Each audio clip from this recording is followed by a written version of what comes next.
As y'all know, the most polarizing conversation when it comes to this whole NFL draft is always the QB draft.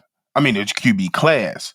But this particular QB class is surrounding a lot of doubt, a lot of questions. And to me, I quite don't understand it based on the NFL standards of QBs throughout the duration of the history of the NFL. It's your boy Stevo Speaks. This is NFL Central. One of your hosts here. Y'all see the title, y'all see the thumbnail. We're gonna get into it right after the video. Welcome to your number one spot for all NFL news and content, NFL Central.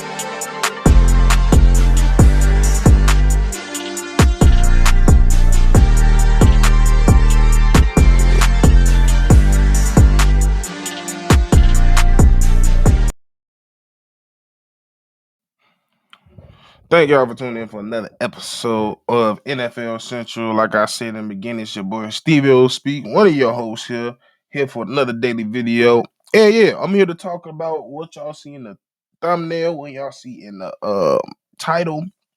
And yeah, it's been something I've been kind of hinting at. I ain't really been talking about it that much, but we're gonna break it down. So, like I said in the intro, everybody knows the QBs is always the most polarizing. If you want to say most important, gets the most news. The class of the QBs is always the most talked about when it comes to the NFL draft. And we knew this year it wasn't going to be as crazy in terms of a talent standpoint. But at the same time, when we are talking about the talents in this class, I feel like they're getting unfairly criticized based on, like I said, the history standards of the QB position of the NFL. So let's get straight into it. We mainly gonna be talking about the main two that you see and a little bit of Tyler Schultz that you see in the background on the thumbnail. But yeah, let's start with we're not even gonna start with Shador. We're gonna start with the boy in Miami. My boy, let's get into it. Now, if people don't know his story that much, everybody knows that he's a quarterback that wasn't always at Miami. He first played his first, I want to say, 2 to 3 years at Washington, lit it up over there. You know, that's a Pac-12 team over there. Is probably, I'd say mid. It's probably the mid level of the Pac-12s, kind of in the conversation of kind of what Shador's school in Colorado is. But when it comes down to it, I feel like he's of course he's burned on. Everybody thinks he's going to be the main guy that's going to be taken at the number one thing, Cam Ward. They think he's going to be the number one pick going to Tennessee, rightfully so, because as y'all know, in recent history, the physical traits of the quarterback, whether it's arm talent and the physical traits, is always I would say magnified the most. And that has a lot to do where you go and how high you go. If you go give us a fast 40 time, you throw well at the combine, you have a 40-inch vertical, you just talked yourself into a top five pick, even if you're not showing that on the field that you're a top five pick. And that's a lot of things. That's a lot of things we can see, like a Justin Fields, Anthony Richardson, a lot of countless quarterbacks that they did a lot of things in college on the physical things. That's like if he just get it together in the quarterback stand, oh, he's a top pick and he's a top prospect, and they became those top prospects due to those physical God given traits that they have. And Cam, when it comes to Cam, when it comes to his arm talent, I should say, he has that arm talent that jumps off the board. He doesn't have the strongest arm I've ever seen, but it's respectable. I think he could get it up to about a 68, 69 if he needs to. But he has a strong enough arm to cut through wind. Even if he does play in the dome, that it doesn't matter. But if he doesn't, he has a strong enough arm to cut through wind.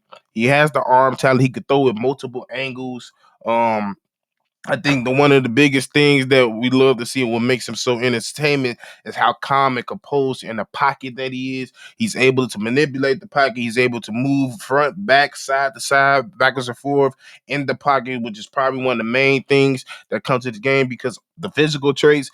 Compared to a Shador, he's a little bit more quicker, a little bit more faster. I would say a little bit more of an athlete. But still, when it comes to some of the quarterbacks we have in this league, I wouldn't say he's up there when it comes to the athletic trait when it comes to him. But like I said, the arm talent jumps off the board. He could throw with anticipation. He could throw in the middle of the field. He could throw one-on-one balls. He can make play. He can make throws that you don't even see possible. Make some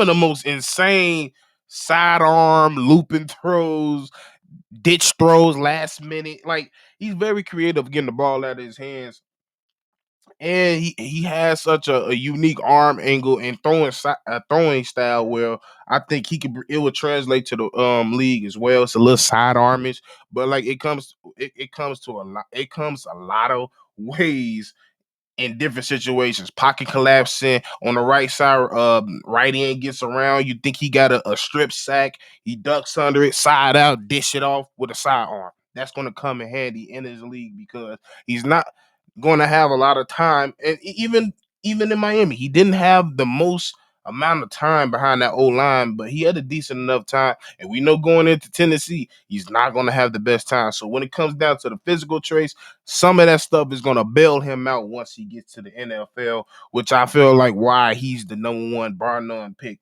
when it comes to the QB. Now, second, it was always Shador in my opinion. I think he's when it comes down playing the quarterback, and this is what this whole real I would say video is about. The fact that there's so many questions about Shador is kind of bothersome.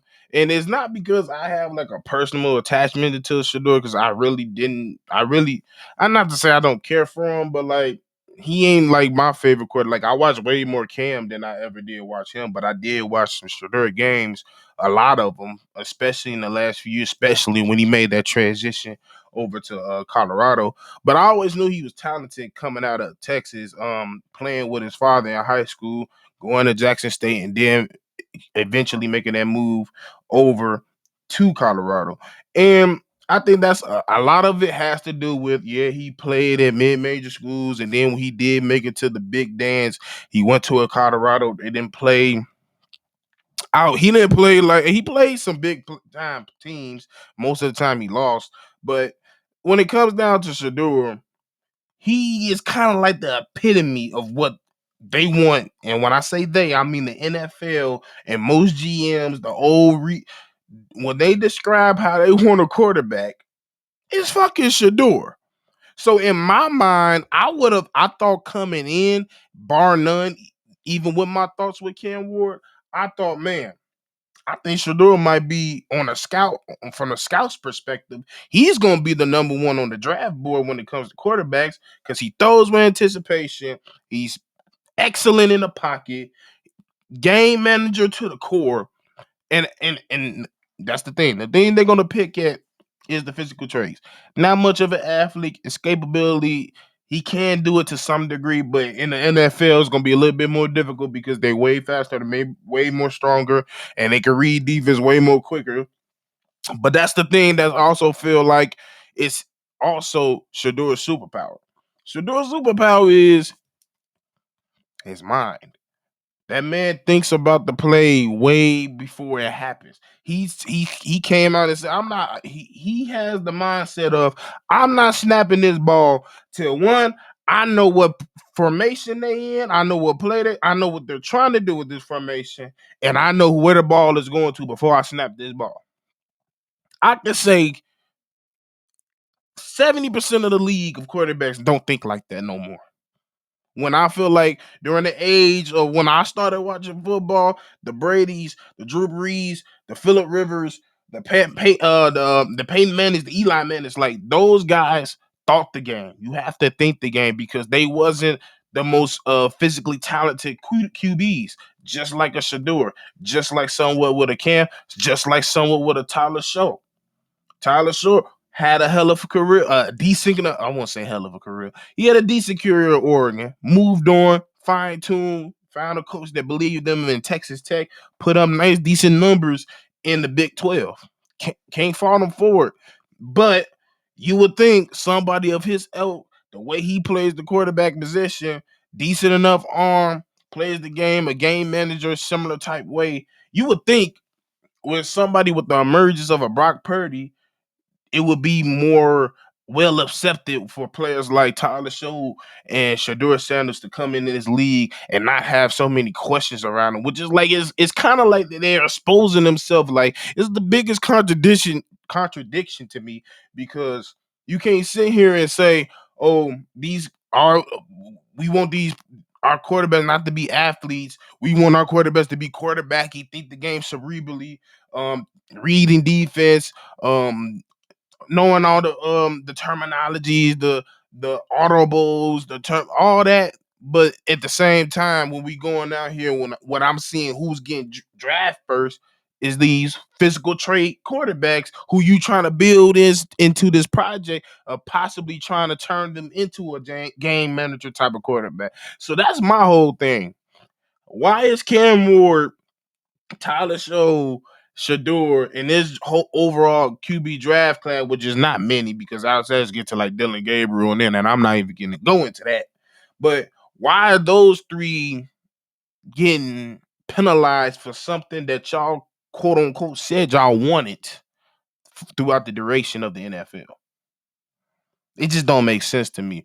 You want the guy that's throwing to people to get open, not throwing at people that's already open.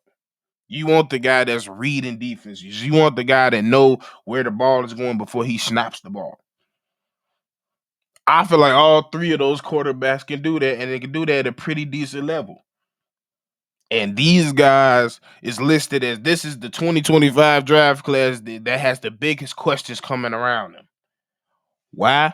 I don't know. But let me know what y'all think. Because to me, I feel like this whole little conversation around the QBs in this current draft class, it just kind of exposes the mind frame and the thought process around how the QB how you should choose a QB and how a QB should be playing. It's just a big contradiction because, like I said, those three quarterbacks, quote unquote, played the QB position the way it was made and supposed to be played.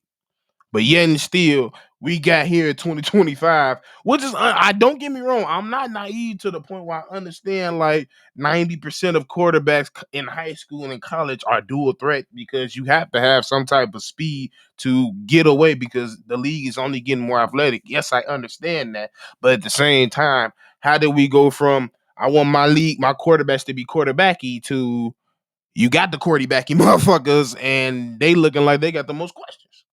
But like I said, make sure y'all drop y'all comments, y'all thoughts, and like, comment, subscribe. Tell me what y'all think. I think this is supposed the NFL just a little bit just to be a little bit of hypocritical contradiction their thought process when it comes to the QB position. But yeah, that's my time. Thank you for tuning in for another episode. Like I said, it is Stevo Speaks. We'll be back with another video probably tomorrow. And I'll check with y'all later.